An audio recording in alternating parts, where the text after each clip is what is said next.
So as we just talked about, a lot of work taking place on board the International Space Station for these crew members, and a lot of work takes place on the ground before they ever get the chance to launch. A lot of training, a lot of it taking place here at the Johnson Space Center and around the world. Today here in Mission Control, I'm joined by one of our veteran astronauts who's going through training for the third time now, getting ready for her third mission to launch next year, Peggy Whitson. So Peggy, first off, thanks so much for joining me. It's always a pleasure to talk to you. And so again, like I said, this is your third time around, and you're trying to do something a little bit different this time. You're looking at trying to put some of the other folks who get you guys ready into the spotlight. Tell me a little bit about what this is called and what it is you're trying to do. Well, I really believe that a lot of the people that provide the support for us getting ready for our mission, including everything from engineers, not just trainers, but engineers, and then we've got people supporting us on orbit, full-time operations. And being an astronaut and being trained in all these various systems and areas, it gives you a real flavor for the number of people involved, but also the diversity of their backgrounds, the diversity of their interests, and all the different types of things that are required to contribute to making a spaceflight a success. And so we want to highlight and emphasize those people. And it takes a huge number of people to make spaceflight a success. And I like to term it the NASA Village. Okay. And so we are working to try and highlight the stories of those people.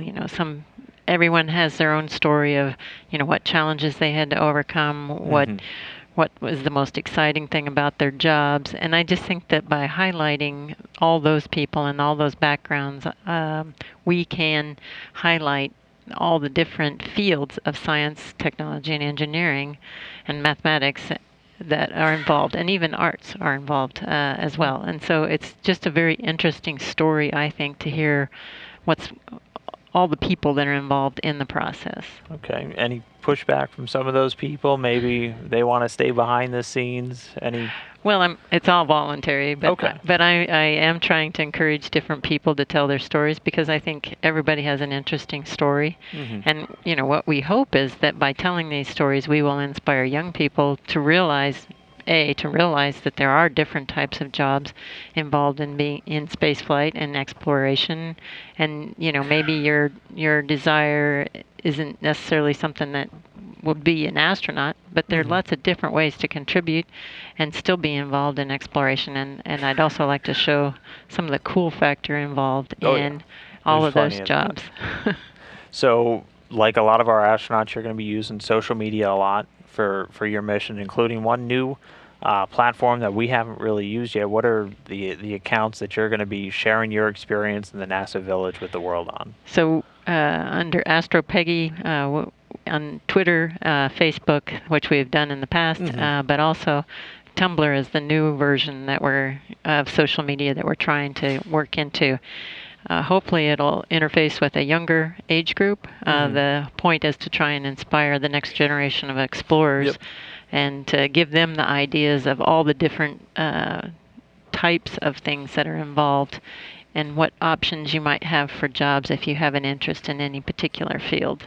Okay, yeah, Tumblr is something we haven't really ever used, so you're going to be kind of pioneering that, like you've pioneered a lot of things in spaceflight, so that's really exciting. And just, to kind of bring it all back, you've touched on it, you want this NASA Village thing to kind of inspire those people. Is that kind of the overarching, that's what you're really going for with this whole campaign? Absolutely. We're hoping that young people will think that, hey, there's lots of cool jobs that I could do at NASA or do as a part of exploration and contribute to exploration, and to see how exciting it is, and hope that they want to pursue the educations required to get those jobs. But I think it's really neat in some of the stories. For instance, one lady who was working on sealing the heat seals of the inner bladder of the spacesuit together. Okay. And she was doing that heat sealing process. Obviously, the inner bladder is very important. That's what protects us from the vacuum. Absolutely. It has to be airtight and all that. And I asked her what her degree was in, and she said fashion design. Oh. So there's just an amazing diversity of backgrounds and people involved.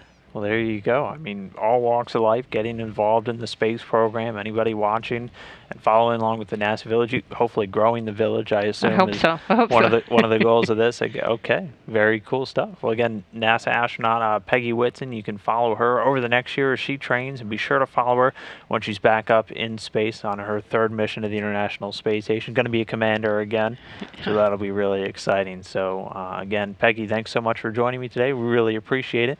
We're definitely going to be following along. Okay, great. And I hope lots of folks will be interested and follow it as well, and to contribute their stories. Yeah. All right. Great.